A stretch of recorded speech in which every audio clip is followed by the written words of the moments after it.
Good morning. I am WaywornWyrm, and welcome to my channel.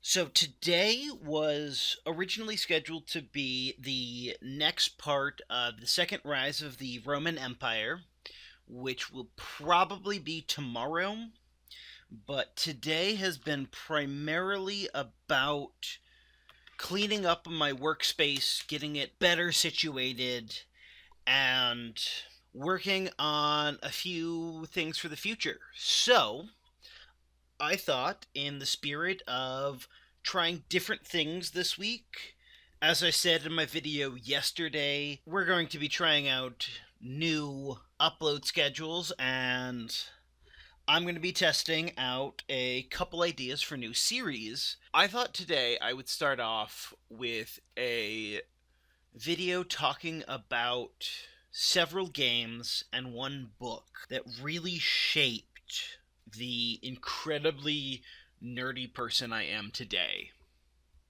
and why my main picture is a clockwork dragon, and why I think that is very awesome. Let's get into it. The first game we're going to talk about is The Lion King on the Sega Genesis, as you can probably tell from this picture of that goddamn second level. So, in December 1994, specifically December 25th, I got my first video game console, a Sega Genesis. Now, I don't remember what came with it or anything like that. I don't really remember much about it until about a year and a half or 2 years later. My first memories of my Sega Genesis date to about 1996. But somewhere in that time, and given when The Lion King was released and the age I was when I got my Genesis, I'm pretty sure this was one of the first games I had with it. If I didn't just get all of my games at one time, I never really had that many. But this game stands out among the 5 or 6 games I had for the Sega Genesis because of this level. It's the second level in the game, and it is ridiculously difficult. And it actually turns out that the reason why this level exists is because at the time, renting video games from stores like Blockbuster was a really big thing. I know I might have some younger viewers who have no memory of this, but it was big for a while. In fact, that is the only way I ever played Ocarina of Time in the late 90s, was through video game rentals. And the company behind this game wanted to make sure that you couldn't beat it in the space of a video game rental, which was generally 3 days. So they added this level, and it's the second level of the game, and it is ridiculously hard, specifically so you will not beat it as a rental. And I think in my entire life, although to be fair, I haven't played my Genesis in probably close to a decade. Throughout the entire time that I played it, though, I beat this level a tiny handful of times, and by the time that I did, I had so few lives left that the next stage very quickly killed me. To this day, I've never beaten the third level of The Lion King, and I have had the game for 23 years almost. 22 and a half. We'll call it 22 and a half years. And I think the biggest thing that this game has imparted on me is the fact that I rarely beat video games. I think in my entire gaming life, I have beaten, maybe 3 or 4 dozen total. And I'm including some flash games in that just to sort of pad out the numbers. I don't complete games very often. I don't really have a desire to. I play it for as long as it's fun, and then as soon as it stops being fun, I stop trying to beat it and I move on. And I think the years of tilting at the particular windmill that is this level is one of the really big reasons for that. So this game was big influence on that. And let us go on to the next. Now we go on to the second game that we're going to talk about. And it is Blizzard Entertainment's 1995 game, Warcraft 2. This is the game I played when I was at my dad's. I have no idea how long I've spent playing this game. It's a ridiculously long time. I don't remember exactly when he got it. I want to say probably 97, give or take a year.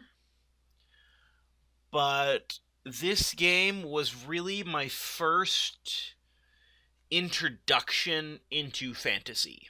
Beyond that, it was my first introduction to real-time strategy games in general. One of the first computer games I ever played. This game is the foundation of my fantasy. Just because it's the first, it's not really the best, and I've pretty well completely moved on from everything in this game. But it is my introduction, and I'm sure it has some influence to this day. So next we're going to move on to the first and only book on this list, and my real push into fantasy. So we're jumping ahead again, but only a year. And we're jumping to The Hobbit, or There and Back Again, by J.R.R. Tolkien. And this is actually the cover of the edition that I still to this day have. It is one of the most meaningful gifts my grandmother ever bought for me. It was a Christmas gift, 97 or 98, I want to say. And maybe even 99, thinking about it. I'm not sure. But this is the most meaningful fantasy I've really ever had. I love this book. I have an audio rendition of this book on my Audible account that I just listened to. I love it so much, and it formed such an integral part of my late childhood into puberty and being a teenager and all of the exploration that comes in with that I have a really, really hard time with the movies made of this. And when I say movies made of The Hobbit, I'm including that god-awful cartoon from the 70s. Oh, I think it's a mess. And the Peter Jackson movies, which I've only seen the first two. I have not seen the third. To be fair, the Peter Jackson movies do have their bright spots. I think Martin Freeman does an amazing job as Bilbo Baggins, except he's like a quarter of the size that he should be. Bilbo Baggins is described as portly, and he's not a thin guy. He's a guy who loves food and sitting and smoking his pipe, which has tobacco in it, despite what some people say. It is tobacco. The Hobbit is one of the big pillars of fantasy in my life, and it is the foundation in the way that Warcraft could have been and failed to be. And I discovered this right around the time that I discovered the next entry on this list, which is probably not going to be a surprise, especially if you've been keeping track of the dates that I've been giving out. But this combined with the next entry, which is based on something very much based on Tolkien-esque fantasy, really, really, really solidified what I think when it comes to fantasy, as this has for 2 generations, maybe even 3 generations of people by this point. It really shouldn't be a surprise that The Hobbit is a touchstone in my personal nerddom. So, without any further ado, I could talk about this book and how much I love it and the pros and cons of the Peter Jackson films for literally hours. I'm going to move on. And this is the cover of the next game. And looking at the title, I only see 2 brands down there at the bottom that are still around. I'm not sure if Black Isle Studios is still around. They were one of the people producing the game. Interplay, who was the publisher, is not around at all. Neither is TSR, who held the rights to it. But Dungeons and Dragons is still a thing. The Forgotten Realms is still a thing. In fact, it is now the main setting for Dungeons and Dragons. And the BioWare Corporation is ginormous. But we are at an isometric RPG that came out in late 1998 entitled Baldurs Gate. And at the time, BioWare was a very tiny company. In fact, they were so small that all of the backgrounds in the entire game, they didn't have the money to render them in the game engine, so they hand drew them, which is why the backgrounds are so amazing. Even to this day, this game stands up primarily because of the backgrounds and the fact that they were hand drawn. And that was just a cost saving measure that BioWare did. But I discovered this game when it was still new. I don't remember how new it was. But my best friend at the time, his dad bought it. And this was my first time playing in a fantasy setting and my introduction to role playing and everything that could be. Now, I never owned Baldur's Gate. A few years ago, I bought the enhanced version for $10 because I kind of had to. I'm not sure I could have lived with myself if I didn't, but I did have Baldur's Gate 2. I borrowed Baldur's Gate frequently from my friend. Um, this game this game was my introduction to Dungeons and Dragons. Second edition, which means I learned D&D when THACO was still a thing, although I never actually played until 3.5, so I never felt the pain that you're going to hear about if you talk to the people who were playing back then about THACO.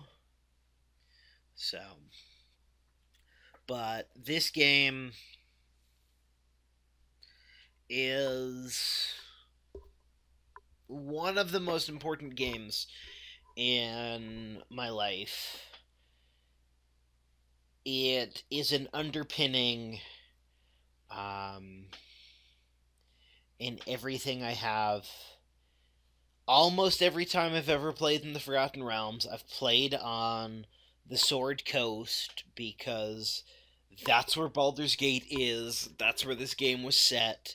I love going back to that specific point in that specific setting. And this game introduced me to something that I didn't know existed. Like, I played Pretend a lot growing up. All kids do. And playing Pretend is role playing. But I didn't realize that was a thing until I started playing this game. And I want to say that was the spring or summer of 1999. Again, this was right around the time that I discovered The Hobbit, and it was probably 6 or 7 months before I discovered the next entry on this list. And let's head to that next entry.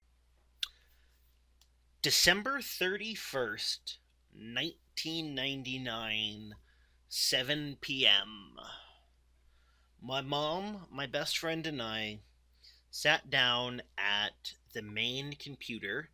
Yes, at the time we had multiple. We had 2 computers for our household, which was very rare. We sat down to install this game, EverQuest, the first big MMO, especially MMORPG. I mean, yes, we had others before that. There were mostly MUDs. There was Ultima Online. There were other similar things dating back almost a decade. But EverQuest is really the start of the lineage that is now mostly associated with World of Warcraft. This game was big. It took about an hour or an hour and a half to download. Sorry, not download, to install. And it was, I want to say it was 1 or 2 gigabytes, which was huge. Going back the year before to Baldur's Gate, that has a requirement of 300 megabytes. That was big. It's about 3 times the size of Warcraft from 3 years before Baldur's Gate. And so we installed the game, and it finished, I want to say 8 or 8:30. We're going to play it for an hour or 2, and then go off and watch the ball drop and other such festivities. And we go to play, and my best friend's like, "Oh, it's not ready yet." Like, what do you mean? It installed. That's all it has to do, right? And he goes, no, it has to patch. It has to download all of these patches, and they have to install. Like, okay, how long's that gonna take? Well, it's gonna take a while. Luckily, we didn't have dial-up at the time. I don't remember what we had. I want to say it was probably early cable. But one of the things is it meant both the computers could be online at the same time. It was impressive. That's also probably a really big reason why EverQuest got so big, is it came out right as some people were starting to move away from dial-up. But this game is important because it pushed me away from strictly Tolkien-esque fantasy. D&D is based on Tolkien fantasy. The Forgotten Realms is about a half a step farther removed than D&D, and EverQuest is multiple full steps removed.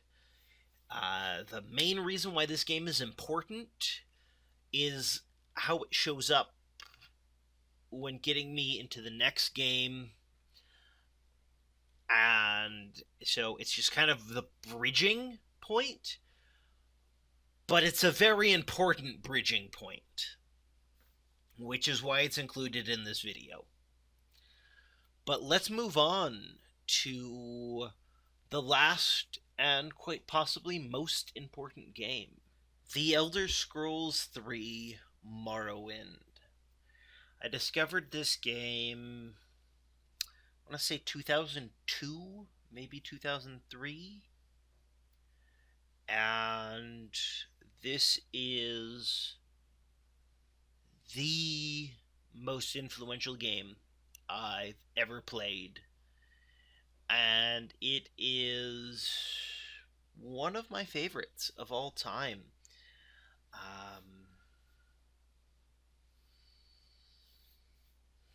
I discovered it when my mom came home from work one day and said she had a new game that she thought I would like, and she described it as a single player version of EverQuest or something like that.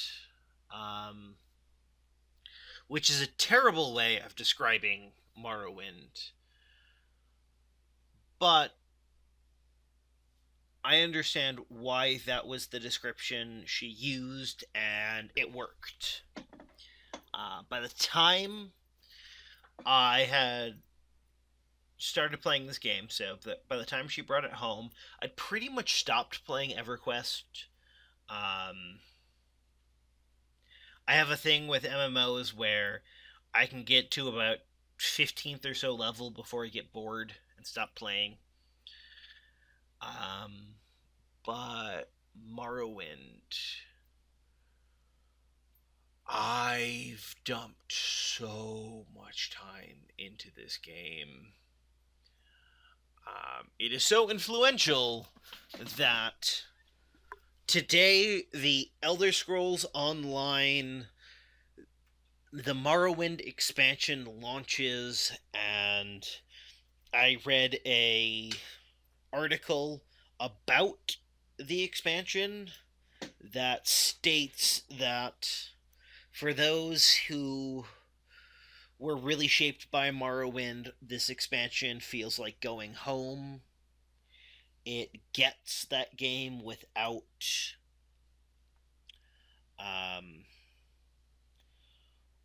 trading in nostalgia, which a lot of games that try and retread do. And that's a very effective sale to me.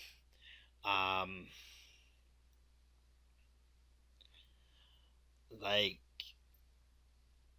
the thing I enjoy the most about Skyrim and the expansion that brings you back to Oh, what's the name of that island? It's like Solstheim or something like that. I don't exactly remember, but yeah, there was Raven Rock, and you got to help shape the town. Yeah, your decisions got to do that. That was one of the first times that's ever happened in video games. It's the first time I'd ever experienced it. That was the expansion Blood Moon. Um, but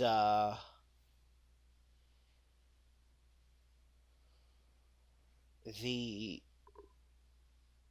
the music from Skyrim occasionally riffed off of the main theme from Morrowind, and going back to Solstheim, you got to hear the music again to the point where when I go to that part of the game, I invariably look for the stilt strider that should be there.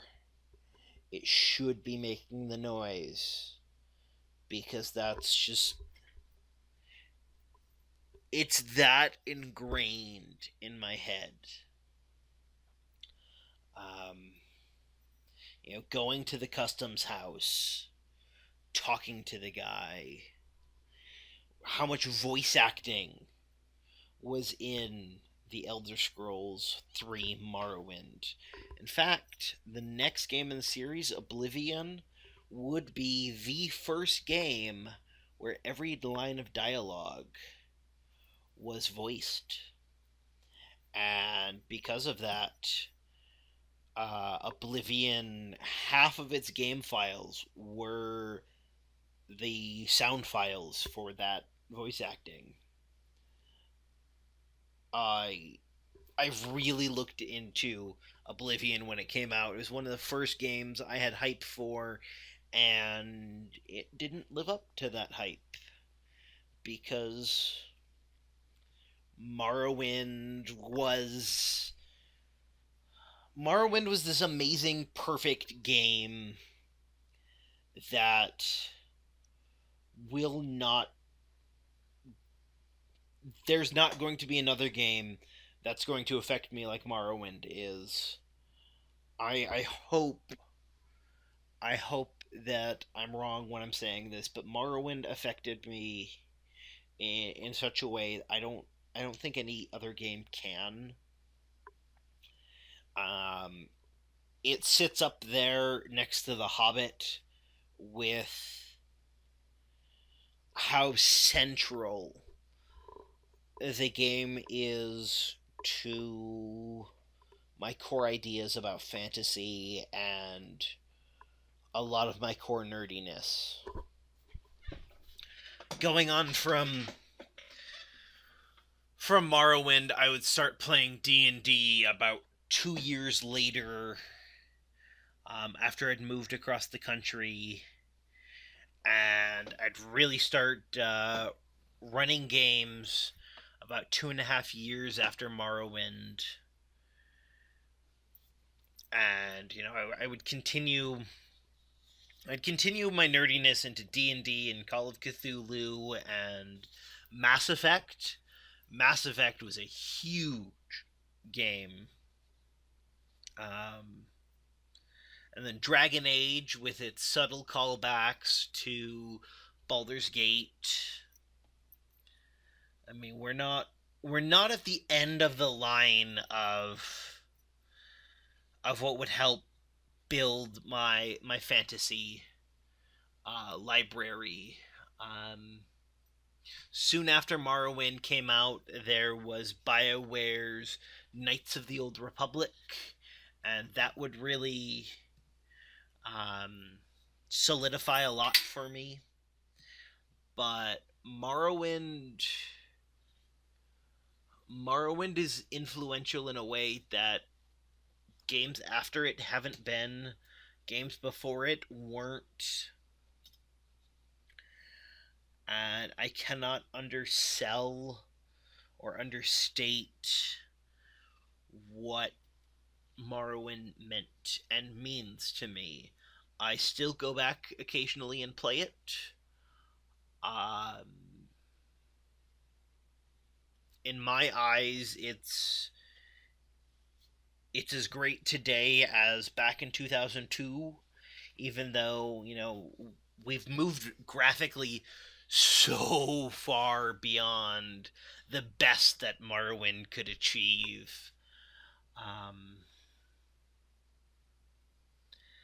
but this is the main game. So that's a rather long. I think by this point it's going to be close to half an hour of video overview of some of the games that helped shape me into the guy who is sitting here with a semi shitty microphone, um, recording videos for you on YouTube. And I hope that this is an enlightening video, and I hope that you will excuse the fact that the second rise of the Roman Empire is not coming today. Um, yeah. I hope everyone tunes in next time. Goodbye.